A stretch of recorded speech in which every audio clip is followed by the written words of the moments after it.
पहलगाम में हुए आतंकी हमले के बाद से पूरे देश में आक्रोश है।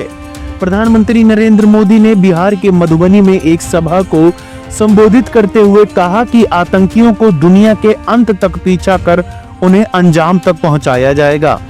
भारत ने पहले ही कई बड़े फैसले उठाते हुए पाकिस्तान को सबक सिखाने की ठान ली है। उधर पाकिस्तान में भारत के हमले की आशंका को लेकर डर का माहौल है। पाकिस्तान लगातार अपने लोगों के बीच यह दिखाने का प्रयास कर रहा है कि वह भारत के खिलाफ जवाबी कार्रवाई करेगा।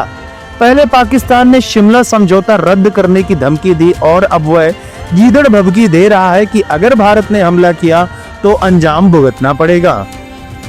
भारत के कड़े रुख के बाद से ही पाकिस्तान डर के साए में जी रहा है। पाकिस्तान के डिप्टी पीएम इशाक डार ने एक प्रेस कॉन्फ्रेंस में कहा कि अगर किसी भी संदर्भ में पाकिस्तान के लिए कोई चुनौती है तो हमारी सेना इसके लिए तैयार है। डार ने कहा कि भारत के किसी भी कदम के लिए उचित और तत्काल जवाब दिया जाएगा। बता दें कि इसके पहले पाकिस्तान ने भारतीय एयरलाइंस के लिए अपने एयर स्पेस को बंद कर दिया था। भारत द्वारा सिंधु जल समझौते को रद्द करने को उसने युद्ध की पहल करार दिया था।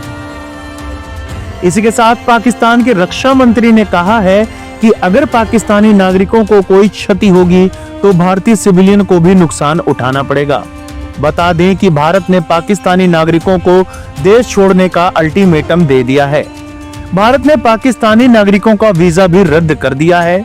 हालांकि मेडिकल वीजा 2 दिन के लिए वैध रहेगा और 29 अप्रैल को रद्द हो जाएगा। भारत ने सैन्य शक्ति का प्रदर्शन करते हुए आईएनएस सूरज से लगभग 70 किलोमीटर की दूरी वाली मध्यम दूरी की सतह से हवा में मार करने वाली मिसाइल का सफलतापूर्वक परीक्षण भी कर लिया है।